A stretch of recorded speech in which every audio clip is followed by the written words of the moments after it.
All right, every election we talk about the candidates, the parties, and of course, the voters. But have you ever stopped to think about who's actually running the show behind the scenes? In this explainer, we're diving into the world of these unseen officials, the people who hold the machinery of democracy right in their hands. So you gotta ask, right? What exactly do these officials do? What kind of power do they have?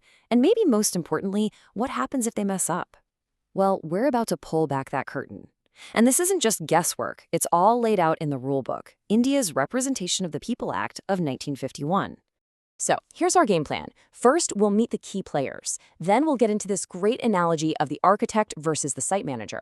After that, we'll look at the on-the-ground team. And finally, we'll explore what happens when things go wrong, the breach of duty and the ultimate penalty.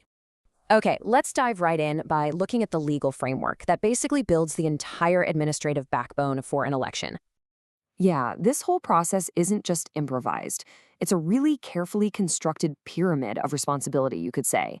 And it's all laid out in Part 4 of the Act. The whole point is that every single person has a specific job, creating this clear chain of command that runs all the way from the state capitol right down to every single polling booth. So to really get a handle on this, let's start at the very top of that pyramid. We're talking about the two most senior roles that steer the ship during a state's election process. First up, you have the Chief Electoral Officer, or the CEO. Now, think of them as the state-level head of operations. Their general duty, as Section 20 tells us, is all about supervision. They're the ones looking at the big picture, making sure the entire election process across the whole state is running smoothly and, actually following the law. And then we have the Returning Officer, or RO. Now, if the COO supervises, the RO is the one who executes. Section 24 gives them the job of effectually conducting the election. What that means is they're in charge of one specific constituency, managing all the nitty-gritty details hands-on. And this is honestly the best way to think about it. The CEO is the architect designing the master plan for the entire state. The RO, on the other hand, is the site manager for a specific constituency. They take that blueprint and make sure the structure gets built correctly, brick by brick. One supervises the big plan, the other executes it on the ground. Okay, so we've met the architect and the site manager. Now let's zoom in even closer.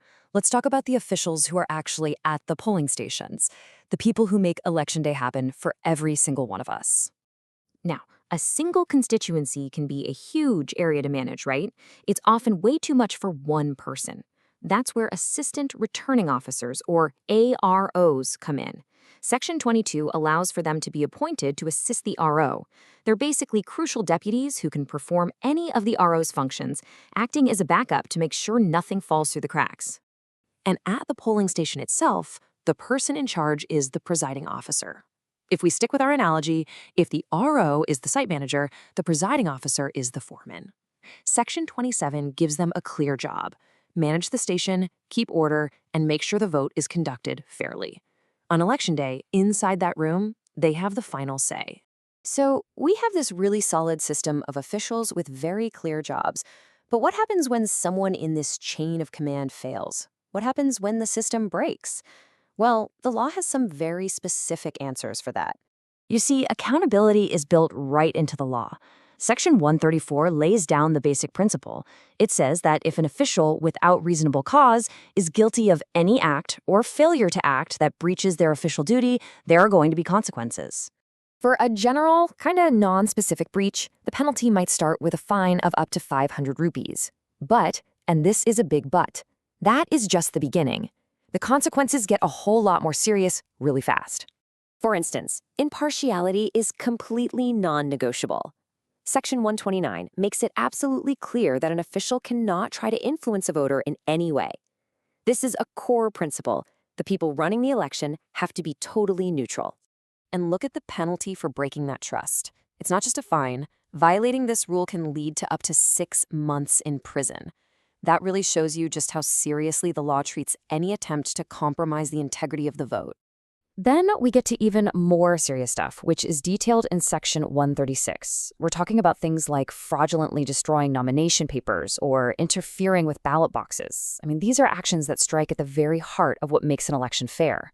For an official found guilty of these serious crimes, the potential punishment jumps way up to 2 years in prison. And I want you to remember that specific number, 2 years. It's not arbitrary at all. It's a very important legal threshold that unlocks the ultimate penalty. And that brings us to the final consequence. That 2-year prison sentence we just talked about, well, it's about a lot more than just jail time. It triggers the most severe penalty an official, or any candidate for that matter, can possibly face. This is the final link in the chain of accountability. A prison sentence of 2 years or more for these kinds of offenses leads to automatic disqualification from holding elected office. The law makes this connection explicit.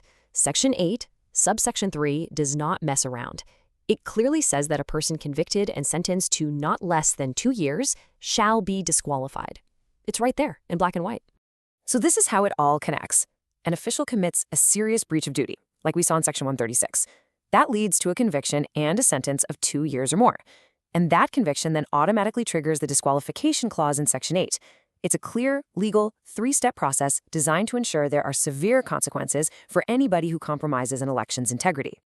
Ultimately, this whole system, from the CEO all the way down to the local polling officer, is designed to build and maintain public trust. And it does that with a clear, legal framework of responsibility and, just as importantly, very real consequences. So what we've seen is a system where even the smallest administrative duty is directly connected to the very foundation of democratic governance. It's a powerful reminder that this entire machine is built on 2 things: rules and trust. And it really makes you wonder, what's the real cost when either one of them fails?